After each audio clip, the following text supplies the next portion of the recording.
for her husband's service at the church in North London, where they married nearly 2 decades ago. Mr Draper, who battled a long-lasting COVID-19 symptoms, died in January at the age of 56. For the latest stories, sign up to GB News Alerts by scanning the QR code on your screen or go to gbnews.com/alerts. Now it's time for Headliners.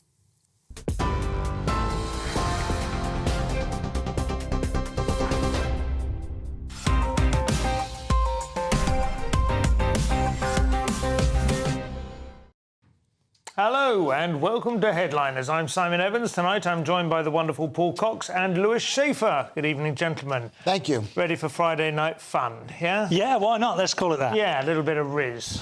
So, let's take a look at Saturday's front pages, dispensing with Friday night almost immediately. The Times go with outcry over asylum for suspect in Alkali attack and a picture of Rick Stein with a lobster. Telegraph, teenagers' lust for fame led to murder of Brianna. That is the murderess in question pictured there. The Daily Mail, he stabbed Brianna because he hated trans people. She just wanted to kill for fun. The Daily Express, unmasked those same evil monsters who killed Brianna. The Mirror have pure evil, the same two villains pictured there. And the Daily Star, with their usual off-piste effort, price of love, £9.67 a day. Those were your front pages.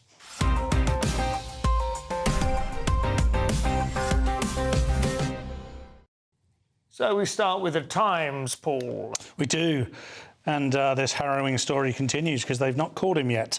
Outcry over asylum for suspect in Alkali attack. Now, the point of this story really is to give a little bit of history about this particular chap. He not only was rejected 3 times, he was then able to come in having a conviction for sexual assault because we were unable to stop him. Was the conviction for sexual assault within the United Kingdom itself? I don't believe it was. No, OK. But and then the game he played, I think it's fair to say, based on his behaviour, was not entirely sincere, was to present himself as having converted Christianity, is that right? Yeah, and we do cover that a bit later, and it's exactly... The whole thing is a con. And, you know, the problem we've got now is there's a certain amount of cowardice around the reporting on this and the rhetoric about this because people are afraid to talk about it for what it is. Yeah. It's an immigrant that has come to the UK with a criminal record for sexual assault that has gone on to attack women and children with acid. More than that, he's the attack with alkali, when we're used to saying acid attack, but it amounts to the same thing, something which is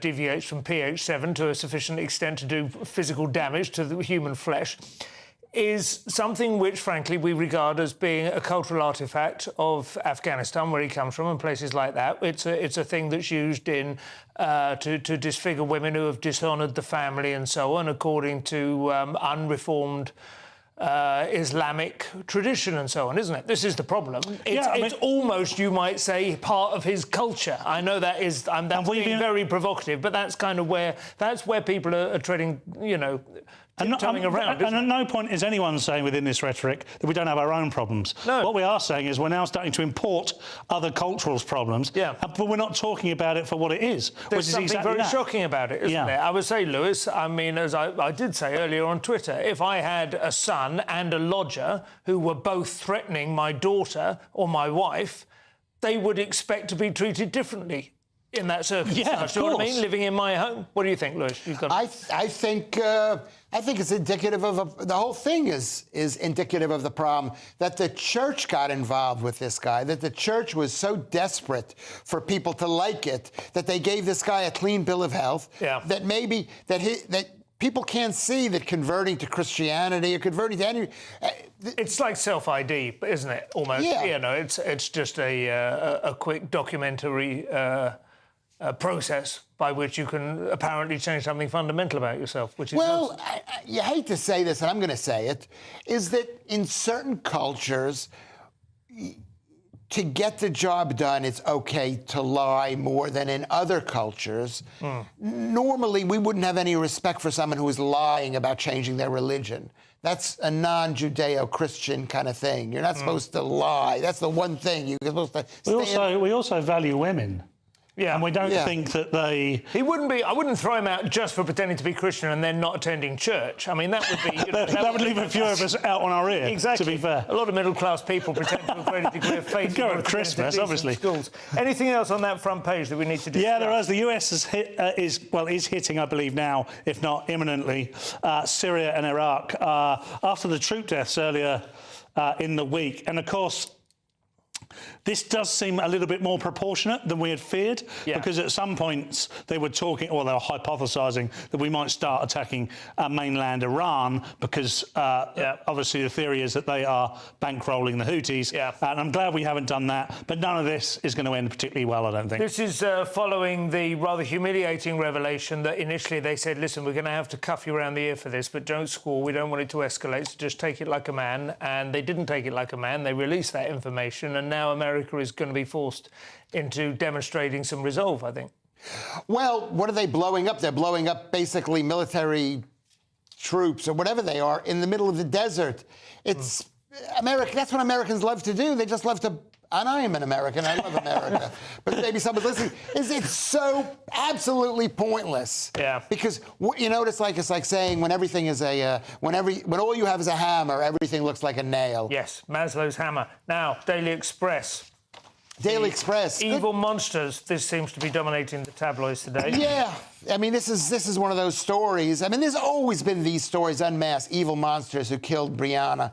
And it's the woman. What makes this interesting, basically, is that a woman who was killing for fun. She's been like making lists up. The woman, her name is Jenkinson. She was making lists up of people. You say woman. I mean, she's 16. She's not too. I think that's an age at which I regard people as should have some sort of moral culpability. But it's pretty young, isn't it? When you kill someone, you can call them a woman. Okay. If they're maybe playing with Barbie dolls, I don't think maybe calling them a woman is maybe that's not the right thing. She can't vote.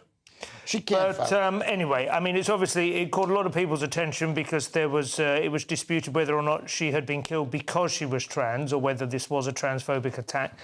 To some extent, it was. I think a number of people were motivated to try and present it that way. Yes, and up until this point, we've been at pains to point out that it was unlikely because there were a list of potential people that they were going to attack, and she held that list. She put that list together, and they weren't all trans on there. Now in the Mail, which we're not reporting the front pages on, but you did earlier, they are saying that he in particular was anti-trans, and that was one of the motives behind it. Yeah. I'm still not convinced by that. I mean, of course, it's an easy accusation to make, but it throws up. It ignores a whole raft of things here. It ignores, first of all, the victim, irrespective of whether that was a trans person or not. What a horrible, horrible crime to be committed. Yeah. And what's startling to us, of course, is these are two British youths, both children in my eyes, that have decided upon their own will that this is what they were going to do. And it is still slightly more shocking, regardless of what we might pretend when it's a woman or a girl. Yeah, I believe so too, yeah. The Daily Telegraph, as always, have about 48 different stories. Any one of those caught your eye? Yeah. Well, yes. I mean, Jaguar Land Rover, down the bottom there is a story about Jaguar Land Rover, is paying the police to stop a wave of thefts. Now, obviously, Land Rover make the Range Rover model, and that's particularly a hot favourite for stealing in this country, particularly in the capital, and selling abroad.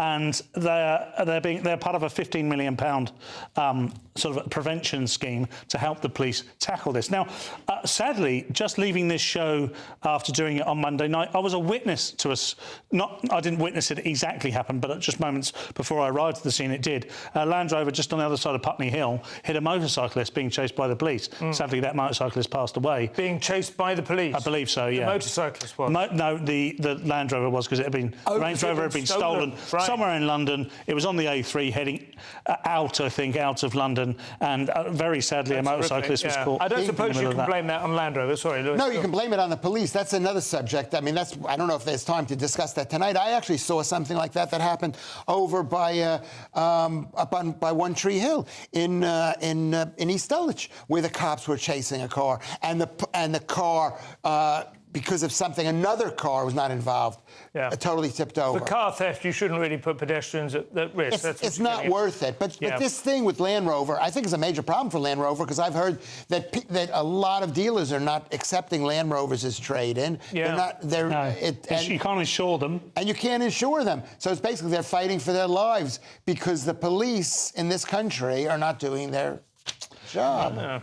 Or the Border Patrol. We've done the front pages. In the second half, we have fake Christians again, Raina staying at home, and Bibi Stockholm just incubating the next wave, perhaps. We'll see you there in a couple of minutes.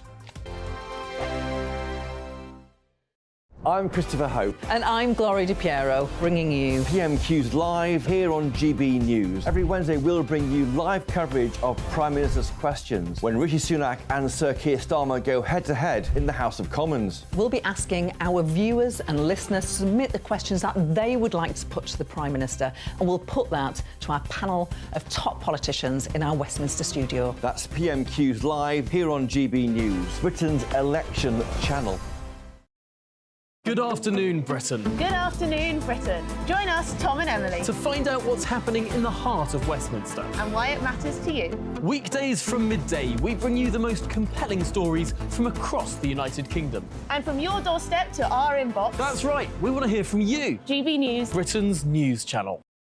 GB News, unlike other broadcasters, isn't obsessed with the London-Westminster bubble. We think there's a nation beyond the M25, and that's why we talk about the issues that matter across the land. Join me on State of the Nation, 8 to 9 o'clock, Monday to Thursday, on GB News. Daisy's listening, and you should too.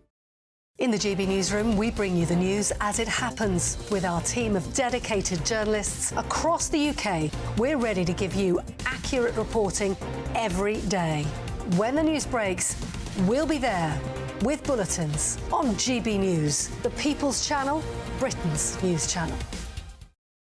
Big news, big debates, big opinion. Patrick Christie's Tonight is the week's biggest show. Every weekday, 9 to 11 p.m, we've got the inside track on the day's top stories. There'll be sharp takes you won't get anywhere else. We will set the news agenda, not just follow it, and I want to bring you along for the ride.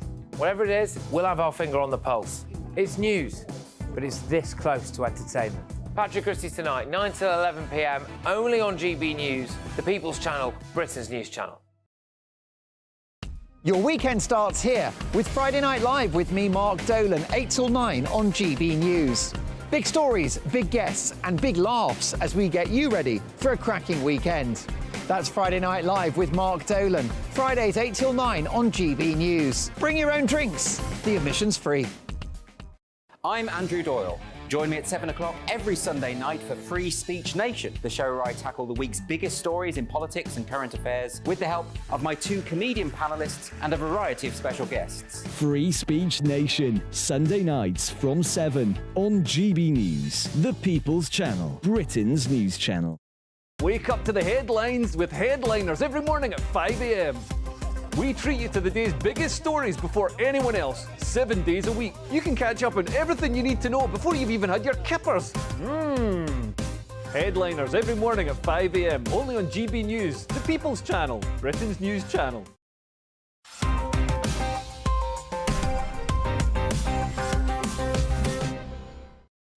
And welcome back to Headliners. I'm still Simon Evans. I'm still here with Paul Cox and Lewis Schaefer. So let us continue with the stories. Paul, the Telegraph have the church's role in that chemical attack that is currently everyone's go-to for elevated blood pressure.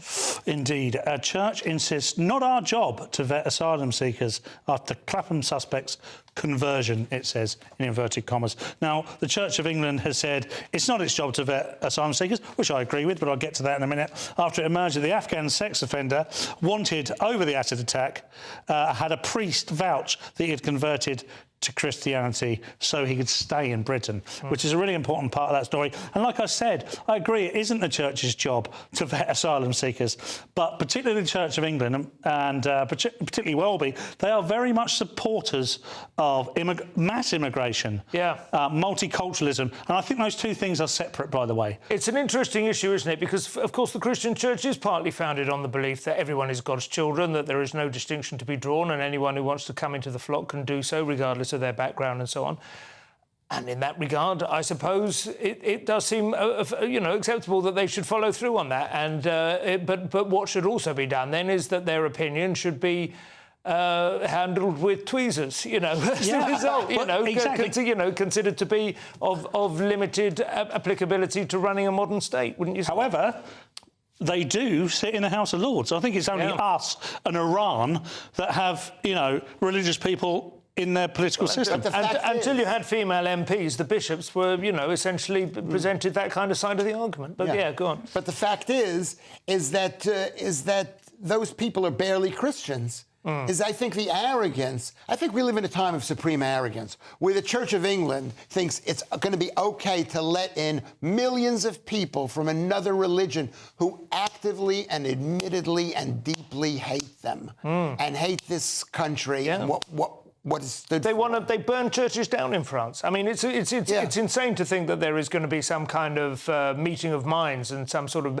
I think that the Church of England possibly think that the elevation of Islam will maintain the proposition that religion has a role to play in the modern world. That's interesting that they're so desperate for religion, any kind of religion. I think all religion is the same because they're with Team World, which is everybody kumbaya, we're all getting along. Funnily enough, the African churches, the Church of England in Africa, are pretty much the only ones that are holding the line on this stuff. Because they're fighting. Because they see what's happening in Nigeria with the mass kidnappings. Absolutely. Daily Mail now, Lewis. It seems Angela Rayner is reigning in her social life for rather worrying reasons. Oh, I don't think it's worrying. I think this is good news. This is the first bit of good news. We've had like 6 horrible stories. It's not good news. It is good news. OK, carry on. It is good news. Labour's Angela Rayner reveals she no longer goes out because of threats to her safety and was scared when confronted last week by pro-Palestinian protesters. It's good news because it means that everybody is becoming afraid, as they should be. So people are waking up, you mean? I think they're waking up. It's valuable news in that respect. It's a useful thing to say. It's a useful thing. It's because the fact is that the Labour Party isn't speaking strongly enough for the Palestinians. And so the question is, if not Labour, who will speak?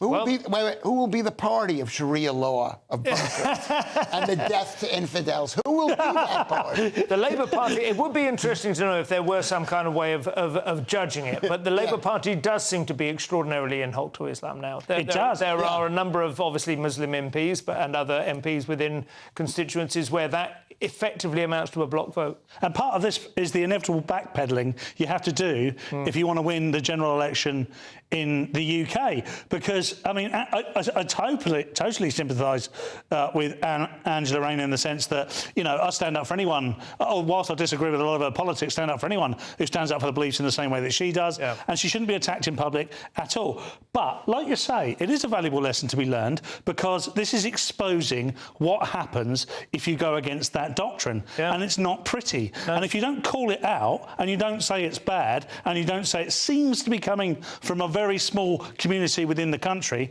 then we're going to end up with the problem we've got where we're talking about microaggressions and avoiding subjects. Whereas this Tory MP, of course, in this interview, I think it's off the back of that, Mike Freer this week, who has announced that he's not going to stand at the next election because he fears for his life. No, exactly. And when people talked about that yesterday, it'd be interesting to see how they react to this tomorrow. Because when they talked about that yesterday, a lot of people, particularly on the left, of course, just dismissed it. Oh, you can't take the pace, mate. And of course, we can't talk about it because it's an ongoing investigation. But he had his constituency building burned down, or there was an arson attack at least. And this is a guy with lots and lots of experience who got to the end of his tether and said, "For me and my family, I'm going to walk away." Guardian now, Paul. Unsurprisingly, they are mostly concerned about the mental welfare of the asylum seekers, whose all-inclusive cruise is a bit overcrowded. Yeah, this is a very classic Guardian story. Bibby Stockholm, which I always think sounds like a country and western singer. I think it sounds like an IKEA bookshelf. Yeah, could be, couldn't it? Bibby Stockholm residents' mental health at risk from overcrowding, MP says. So they've done a bit of an investigation across the board, and there's many asylum seekers have expressed mental health concerns, one of them telling that he'd had suicidal thoughts. Of course, there was a suicide in December, a 27-year-old Albanian man. And I'm not surprised this is happening at all.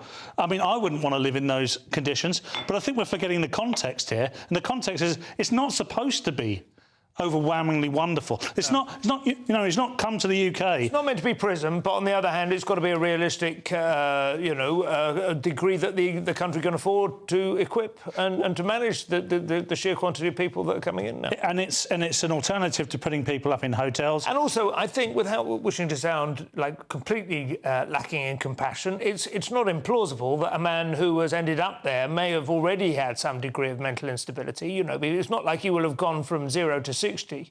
I can't imagine there's suicidal impulses. I can't imagine there's any blissfully happy people in there. No, even before they arrive. No, exactly. And like you say, you don't want to sound uncompassionate. But you have to add the context. The Guardian never do that, right? Of course, they've got an agenda. They're as far left as you can possibly be in terms of it's our good media that outlet. there's one newspaper, I suppose, trying to argue for their case. This allows us to see the facts on both sides. And we should discuss it. And, if they're all committing suicide every month, then we'd have a huge problem. Lewis? Well, I mean, you feel for those people. On the other hand, they've been lured into this country. We are like a guy on the side of the road waving for someone to come over, and then they get hit by traffic. The people have to take responsibility because we haven't put up the fences with the barbed wire to stop people. And put the landmines on the beaches. Yeah. Sorry, that was. I remember that was another meeting. Independent now, Lewis. Labour are looking for a large green ditch, by the sound of it. Yes, Labour finally ditches its $28 billion green investment promise. And then what they're saying is they're not saying they're dropping the plan to spend $28 billion on green, quote-unquote, investment. Every time you read this thing, you got to put the quotation marks. What do they call it in this country? Scare quotes. Scare quotes. Yeah. Is that what they're called? No, that depends. Scare quotes is when what you're saying is, I don't really think this is what I'm saying it is. Yeah, so, that's what I mean. Yeah, Christian, for instance. Okay. And so, but the truth is they're not scrapping it. They still have it in their minds. They're going to spend it, but they're not telling. It's like a wife going to the shop. She's going to spend it, but she's not saying, I'm going to spend 28. Just going to look around the sales. I'm going to go buy anything. Look around. Well, I don't know what obviously the net zero thing, the figures come and go, is there much difference between them? No, I mean, even Angela Rayner in this story admits that the £28 billion was arbitrary. Of course it's arbitrary. The whole thing's arbitrary. But then the solution to it is arbitrary as well, because their solution is to rid Britain of fossil fuels. I mean, that's arbitrary. Don't put any date on it, fortunately, because if they said any time in the next 100 years, I would worry. You can't just get rid of fossil fuels. No. You have to have a smorgasbord of solutions available to you. Must have been more nuclear, and there probably has to be more oil and coal, and there has to be more solar and more wind and everything. We have to have everything on the table. Obviously, some cities may vary. I don't know what some of the motorway service stations now are getting equipped with degrees of charging stations and so on. But for what it's worth, Brighton, where I live, which considers itself to be very green, has a green MP, the only one. There's a road I often go to and just run up and down some stone steps. There's about 60 stone steps, so it's a good exercise regime. There is a charging station at the bottom of that, and there's often 2 or 3 cars waiting to get onto it, and it takes about 20 minutes. Sometimes, by the time I've gone up and down the steps a few times, the second car has managed to get onto it. I mean, that's just absurd, right? Well, it is absurd. Yeah, and of course, I mean, they can't expect people to take that risk at this point, apart from all the other problems they have with... Well, there's not enough electricity in the world to do all of the electric cars and all the electric business. And somebody needs to say it. It's a scam. It's completely unnecessary, this whole business. There's also even no such thing as fossil fuel. It doesn't come from dinosaurs or plants. It comes from the sky. Comes from the Velikovsky. Velikovsky. I can't believe I now know. Google Titan. Don't. Honestly, I've done it. Don't. Now, one more story before we get to the halfway line, and it's the Incredible Hulk now, Paul. A number of patients have been exposed to unnecessary, potentially superhero-creating doses of radiation by the police community support officers of the medical world. So this is Physician Associates. Physician Associates, which are dubbed as the cut-price doctors. Yeah. The equivalent of sort of 40 you know, those policemen that walk around in high-vis vests on bicycles. Yeah, you know, all a bit officious. Yeah. Whereas these people, because they're not medically trained, they don't have the equivalent qualifications or the time served. It's deemed that they're illegally ordering more than 1,000 hospital scans at NHS hospitals without being medically qualified to do so. And this is one particular hospital, which is Leeds General Infirmary. Right. And of course, this is a worry because it also appears to seemingly be at least the Tory party solution to the NHS resourcing issue. Yeah, right. Because they are, over the next 15 years, going to recruit 10,000 of these physician associates. We seem to have outsourced any medical advice from doctors to pharmacists, the guy washing the car in the car park, whoever's there. This is a part of what they're calling the competence crisis, and in America as well, the big story lately has been whether or not pilots are now going to be properly trained. I suppose part of the calculation is that the degree of automation, the degree of complexity of the burden that is carried now by automation, by computers and so on, means that you don't have to be quite as clever yourself. You just press the button and the X-ray is taken. Well, what you're saying is that that AI could do the job of the doctors, and I'm saying that we need to fire 95% of the doctors. You know what it is? You know what it is? These physician associates are probably just as equally as competent or incompetent as doctors, and I think that's the myth. The myth is just to be sort of on this particular story, I don't quite believe that people are being put at significant risk by being given X-rays that they might. I know X-rays, if you're exposed to hundreds of them, but come on, let's be honest. We've all had the odd X-ray. It's thousands of different people. Yeah. And I remember going in for an X-ray, going in for a CAT scan, and my doctor, who was a very smart guy, totally botched not the prognosis, but what the treatment should be. Oh, really? Okay. And consequently, you're here now? Yeah. Consequently, I'm here now. Okay, we're at the halfway point. In the second half, we have Puberty blocker blocked. We have Greta Thunberg free to go. And Turbans are the new helmets. We will see you in a couple of minutes.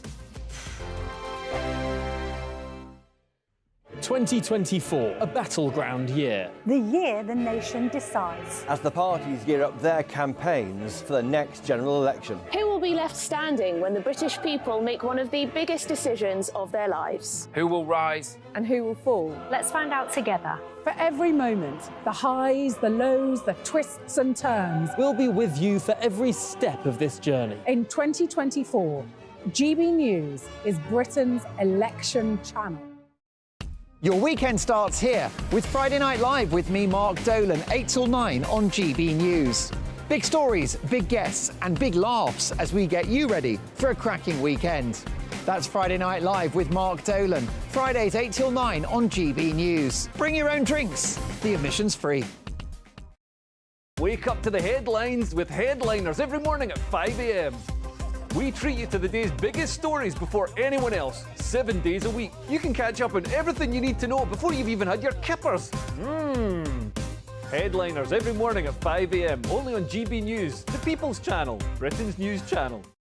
In the GB Newsroom, we bring you the news as it happens. With our team of dedicated journalists across the UK, we're ready to give you accurate reporting every day.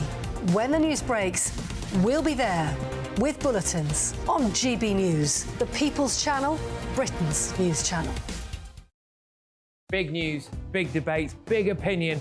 Patrick Christie's Tonight is the week's biggest show. Every weekday, 9 to 11 p.m, we've got the inside track on the day's top stories. There'll be sharp takes you won't get anywhere else. We will set the news agenda, not just follow it, and I want to bring you along for the ride. Whatever it is, we'll have our finger on the pulse. It's news, but it's this close to entertainment. Patrick Christie's Tonight, 9 to 11 p.m, only on GB News, the People's Channel, Britain's news channel. Good afternoon, Britain. Good afternoon, Britain. Join us, Tom and Emily, To find out what's happening in the heart of Westminster. and why it matters to you. Weekdays from midday, we bring you the most compelling stories from across the United Kingdom. And from your doorstep to our inbox, That's right, we want to hear from you. GB News. Britain's news channel. GB News, unlike other broadcasters, isn't obsessed with the London-Westminster bubble. We think there's a nation beyond the M25, and that's why we talk about the issues that matter across the land. Join me on State of the Nation, 8 to 9 o'clock, Monday to Thursday, on GB News. Daisy's listening, and you should too. I'm Andrew Doyle. Join me at 7 o'clock every Sunday night for Free Speech Nation, the show where I tackle the week's biggest stories in politics and current affairs with the help of my 2 comedian panellists and a variety of special guests. Free Speech Nation, Sunday nights from 7 on GB News, the People's Channel, Britain's news channel.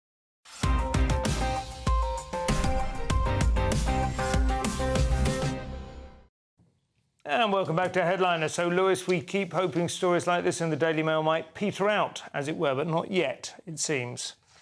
This is basically my my experience with fatherhood in this country. New York father loses legal battle to stop his son Abe from taking puberty blockers to change gender. And this took place in New York, not the New York that we know, the Buffalo. It's a bit far away. Oh, OK, the northern New York. The northern, it's not quite New York. It's like Cleveland. New York so good they named it once. They named it... No, they named it twice. The state. They named it Buffalo, twice. New York. It's Buffalo, just not New York, yeah. It's not that good. If you like... Get on with the puberty. Anyway, so this dad who's been denied seeing his kid, he had a boy son, and the mother wanted to give him puberty blockers and dress him like a girl, and he went to court, the New York Supreme Court, and they said no, there's nothing he can do. Was basically taken out of the thing. So if the mother wants to, and it's very, So he already lost custody beforehand, is that right? And he lost custody beforehand because, and this is what happened. Custody includes this aspect, basically.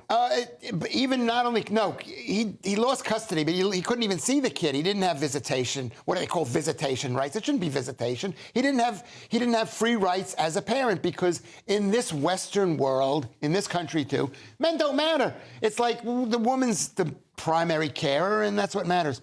And so she wanted to castrate him, the son. And I'm pretty sure, based on my own experience, she probably wanted to castrate the father. What do you think, Paul? Does this ring true?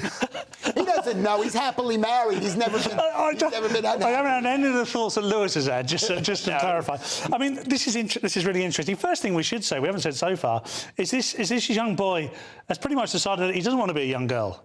And, I mean, there's a number of issues going on here. There's the child who's making decisions about his future, and I'm not sure that's appropriate between the ages of 3 and 8. You've got parents arguing over the custody of a child and using transgender issues as some sort of bargaining block. But all that to one side, the idea that a child should be making this decision at 3 years old as they were initially, 8 years old now, is for the birds for me. I mean, I'm not suggesting that gender dysphoria and a lot of the transgender issues aren't important, but decisions should not be made at that age. Yeah.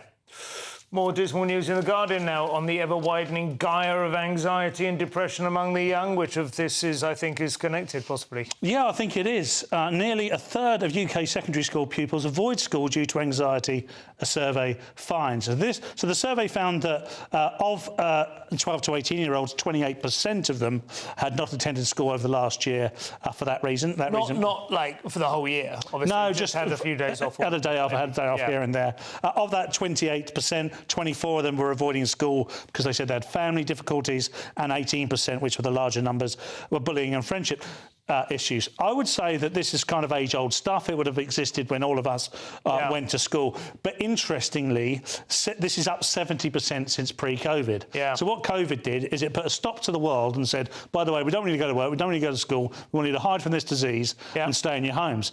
And then of course, the outcome of that has been massive economical effects, massive mental health effects, and we've got kids of a certain age that were able, if they were feeling bad, just to be at home, and of course expecting more of that. I had my wife has a friend who had a son who was always a little bit, like, I don't want to use the term, inappropriately, but a bit OCD. He was a bit scared of germs. He was always like washing, and she would say to him, "You don't need to wash your hands so much. You don't need to worry about it." Wow. And then suddenly, COVID comes in, and all his fears are, and now he's like a. Yeah, there's probably no recovering from that. Well, I mean, I'm sure he will do in the long run. Sorry if he's listening. Is absolutely every chance of recovery. But it is, it's had an impact on him, and I think to a greater or lesser extent, you're absolutely right. But also, of course, there is the cynical view, isn't there, that if you give kids the opportunity, if they see a narrow chink of light in their what otherwise amounts to their capture and installation in a daily prison regime, they will take it. They will. I would have done. How can you tell a child,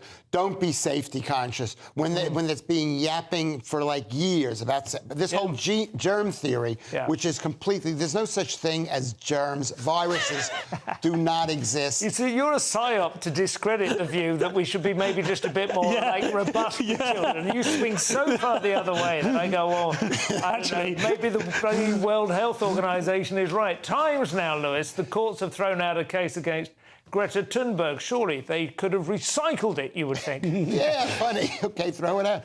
And the Greta Thunberg case thrown out over police conduct. This is something that happened, I think, last year. This year, I don't remember when it happened. But they were blockading the Intercontinental Hotel. I remember. And she admitted that she was blocking the Intercontinental Hotel. She admitted she had done something wrong. So the police arrested her. But according to the judge, they didn't have enough proof. They didn't have enough video. I don't know how they don't have any video for This Greta is in London, Thunberg. By the way. This is in London. Everybody.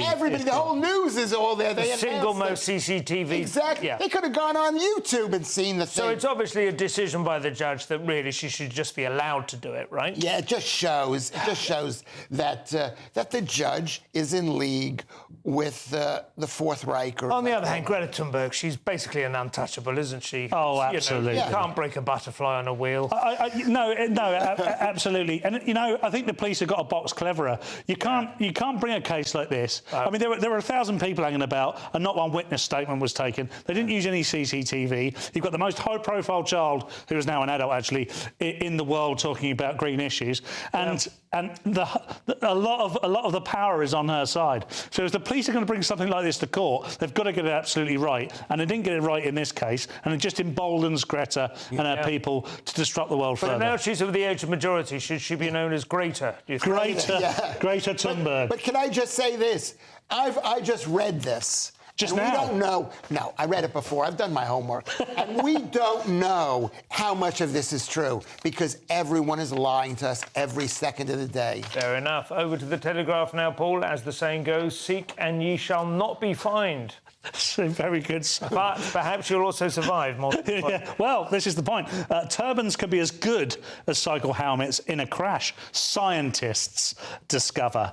This does sound like a sort of a far-fetched storyline from Only Fools and Horses, where Del Boys ended up with, 300 metres of cloth or something and decided that's what he's going to sell. But there is some science behind this. And, of course, under the context that Sikhs are exempt from wearing helmets because it's incompatible with their religious beliefs, because the cloth needs to touch the head.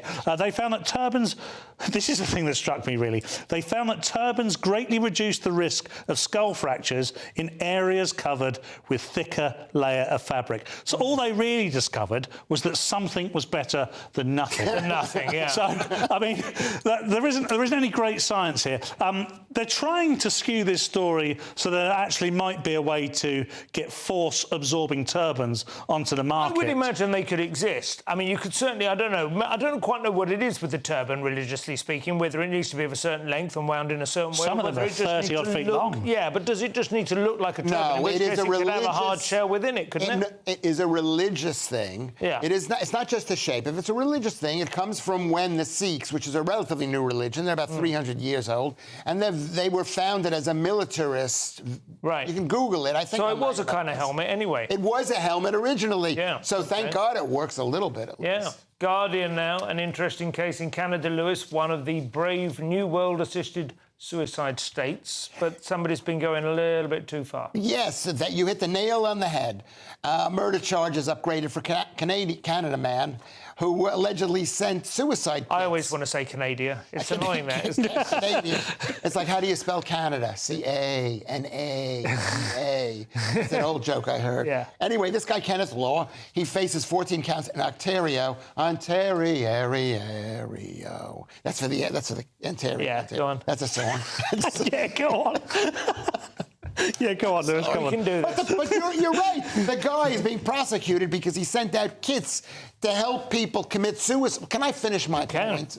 That's what he's hoping. Well, he sent out kits. I'm giving 5 to 1. Okay. I'm sorry. He sent out kits around the world, which people used and died. So but the key is, but they're saying it's like second-degree murder, and now they're saying it's murder, like first-degree murder, right? Yeah, Explain but the that. point is, why should it be illegal at all? I'll tell you why it's illegal. It's illegal because the state, Canada, government, these organizations, especially Canada, which is one of the largest killers of people. I think the second largest cause of death in the entire country is assisted suicide. Right. They don't want anybody to muscle in on their business because they're a bunch of thugs. Trudeau wants to be the prime murderer of... You got an angle on this, Paul? Well, sorry. Slightly softer touch. I mean, the interesting thing here is for it to be murder, it has to be premeditated in some way. And therefore, how is he promoting and selling these kits? The story doesn't talk about that. Is he actually going on the internet and saying, buy this death kit? Well, he does say, I mean, this is the thing. It said somewhere, I want to find it, but it says something along the lines of they decided that they could prove, that they have enough evidence to prove Lord deliberately took steps to ensure the death of his customers. Now, if you send somebody a kit, even if that kit is contains poison or contains a stiletto or whatever it is, you still can't insure it. They could receive the kit and go, nah, I'm not doing that, and that's it, right? Yeah, I mean, anything's a death kit, though, isn't it? You could send a bottle of bleach, you could whatever. It's like they say, all underwear is edible if you're committed in it. Anyway, just the final section to go. We have Zuckerberg's massive bonus, pupophobic attacks live on TV, and habeas corpus for pigeons. See you in a couple of minutes. Good afternoon, Britain. Good afternoon, Britain. Join us, Tom and Emily, To find out what's happening in the heart of Westminster. and why it matters to you. Weekdays from midday, we bring you the most compelling stories from across the United Kingdom. And from your doorstep to our inbox. That's right, we want to hear from you. GB News, Britain's news channel. Every Sunday from 11, join Michael Portillo. There will be topical discussion, looking at the week before and the week to come. So kick back and relax at 11 a.m. on Sundays on GB News with me, Michael Portillo. GB News, the People's Channel, Britain's news channel. Your weekend starts here with Friday Night Live with me, Mark Dolan, 8 till 9 on GB News. Big stories, big guests, and big laughs as we get you ready for a cracking weekend. That's Friday Night Live with Mark Dolan. Fridays 8 till 9 on GB News. Bring your own drinks. The admission's free. Big news, big debates, big opinion. Patrick Christie's Tonight is the week's biggest show. Every weekday, 9 to 11 p.m, we've got the inside track on the day's top stories. There'll be sharp takes you won't get anywhere else. We will set the news agenda, not just follow it, and I want to bring you along for the ride. Whatever it is, we'll have our finger on the pulse. It's news, but it's this close to entertainment. Patrick Christie's Tonight, 9 to 11 p.m, only on GB News, the People's Channel, Britain's news channel. Join us every night on GB News at 11 p.m. for Headliners, which is 3 top comedians going through the next day's news stories, which is exactly what you need, because when the establishment has gone crazy, you need some craziness to make sense of it. Headliners. You don't have to bother reading the newspaper. We've got it covered for you. Every night at 11 p.m. and repeated every morning at 5 a.m. We won't send you to sleep like some of the other paper review shows out there. So join us 11 p.m. every night on GB News. The People's Channel, Britain's news channel. Tired of the usual focus-tested, pre-prepared Westminster runaround? Well, so am I. So you want higher taxes? Is your department to blame for this? Are you rethinking this policy? Every Sunday at 9:30, I'll be sitting down with those in power to get the truth about the issues affecting you. Let's be honest, we've known about the cost pressures of this project for years, not months. That's the Camilla Tominey Show, a politics show with personality. On GB News, the People's Channel, Britain's news channel. I think the most exciting bit for me is talking to people. People who I think are ignored often by the major news channels. We're going to give news they want to hear. There's a voice there that needs to be heard. I think there's a chance here for a diversity of opinion to be expressed, which you don't find elsewhere. It's really exciting. We don't hold back. We're free to say how decisions that are taken here affect us all around the country. Only on GB News, the People's Channel, Britain's news channel.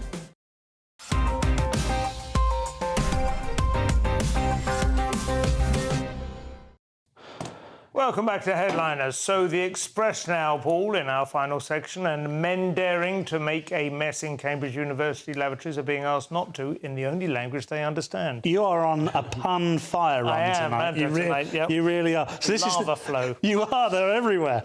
Hot. The University of Cambridge was plunged into humiliation after no mess signs were put up in toilets on campus, but only in Mandarin. And this was at Homerton College, which is one of the many Cambridge colleges. Now, the point of this story is that it appears to be singling out mainly the Chinese population because whilst other people do speak Mandarin, it's largely the Chinese population. And of course, in doing so, they've outraged people, particularly university age. However, having read this story, there was no mistake made. They didn't accidentally print in Mandarin. No. They specifically put it in certain toilets. So my hunch is that they were definitely aiming at the Chinese population. There had been, was there not a conference or something, and a lot of Chinese visitors or guests had come, and there was evidence that they did not seem to understand the sort of condition in which toilets should be left. And that's exactly it, because, you know, and this is the line now, isn't it? Normally, back in the old days, in the before times, you could call something out like this and say it was a group of people. People wouldn't go, are you saying all Chinese people like that? Yeah. No, I'm not. I'm just saying the group of people that turned up to our facility left it in a bit of a mess. Yes. So what we've done to help them out is put it in Mandarin just to remind them that perhaps we do things slightly differently here. I was interested in the term no mess, because that was put into inverted commas, but it's a clumsy term anyway, isn't it? And it makes you want to know what is the mess? Is I dare left towels on like dirty towels by the sink, or is it worse than that? You were translating it from Mandarin. Right. It was translated into Mandarin and then out of Mandarin. And back again, So who knows what it was said. The fact is, I agree with Paul, it's a perfect example of what happens. You're trying to be nice, so you write it in Mandarin for them. So that they can understand, and immediately they take it. And but also, maybe it should have been Cantonese, though. Mark Zuckerberg's birthday. Meta answers the famous question, what do you get a man who has everything, Lewis? Well, you basically give him some whatever you call this thing. You give him some money from his shares that he's been sitting on for 20 years. Mark Zuckerberg gets $70 million birthday present. 700 million. 700 million from Facebook owner Meta.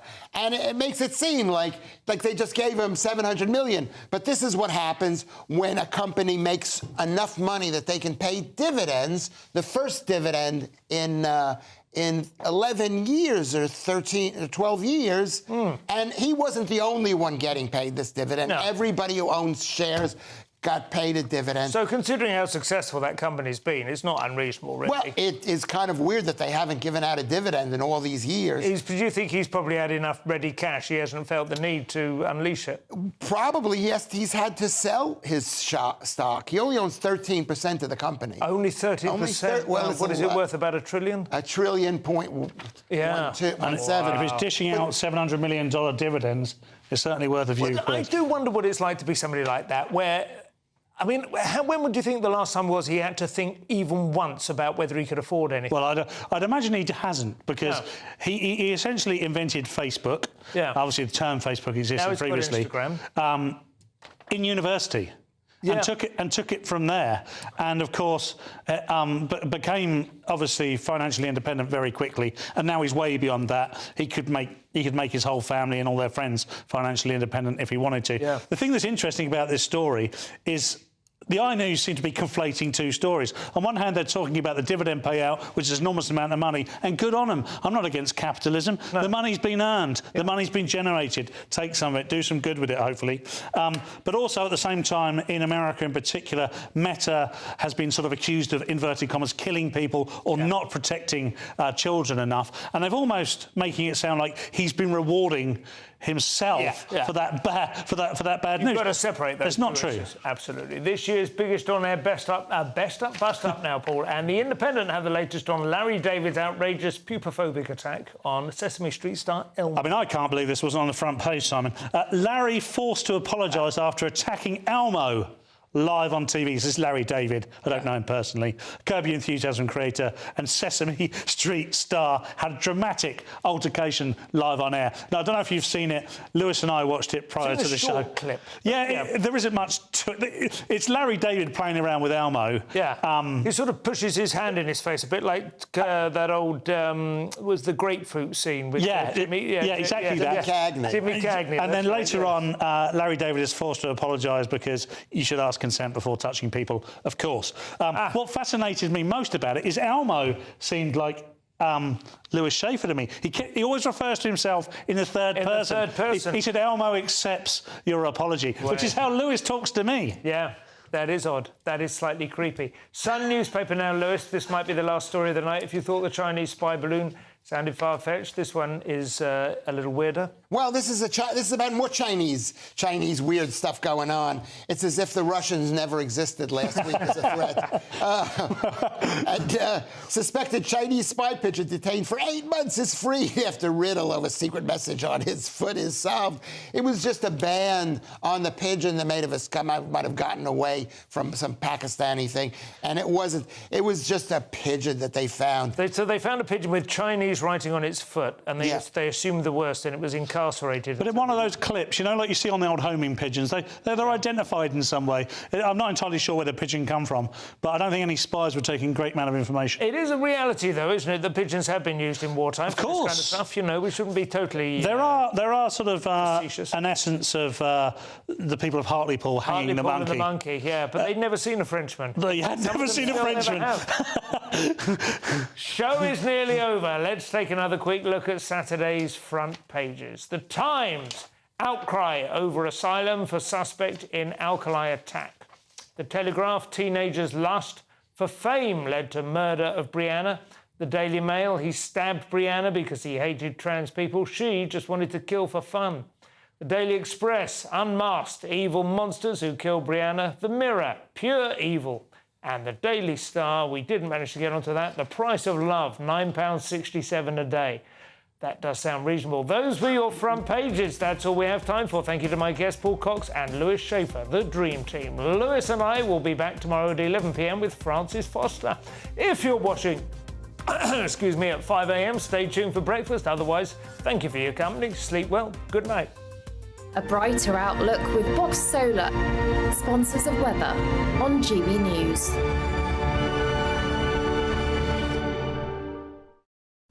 I'm Alex Deakin, and this is your latest weather update from the Met Office for GB News. Good evening. Tomorrow will stay pretty mild across the south, a blustery day again across parts of the north with a mixture of sunshine and showers. We've got high pressure to the south, low pressure to the north, and in between this weather front is just edging southwards. The isobars squeezing together. It's been very gusty over northeast England, southeast Scotland, staying that way into this evening, but slowly overnight the winds will ease at least a little bit. Staying breezy though, particularly in the far north with more showers in here. Some patchy rain for Wales and northern England, but many areas staying dry. And look at the temperatures, 9 or 10 degrees in most towns and cities, certainly through England and Wales. So a pretty mild start to the weekend for early February.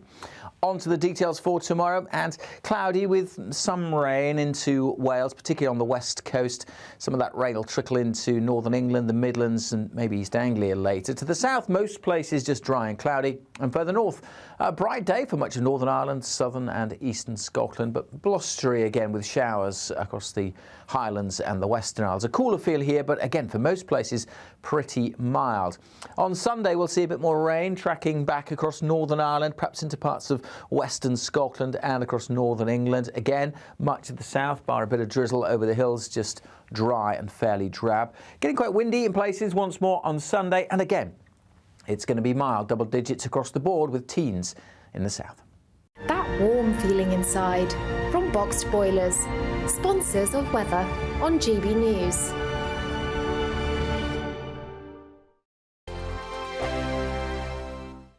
When the news happens, it happens here. And really important breaking news. Breaking news this morning. On TV, radio.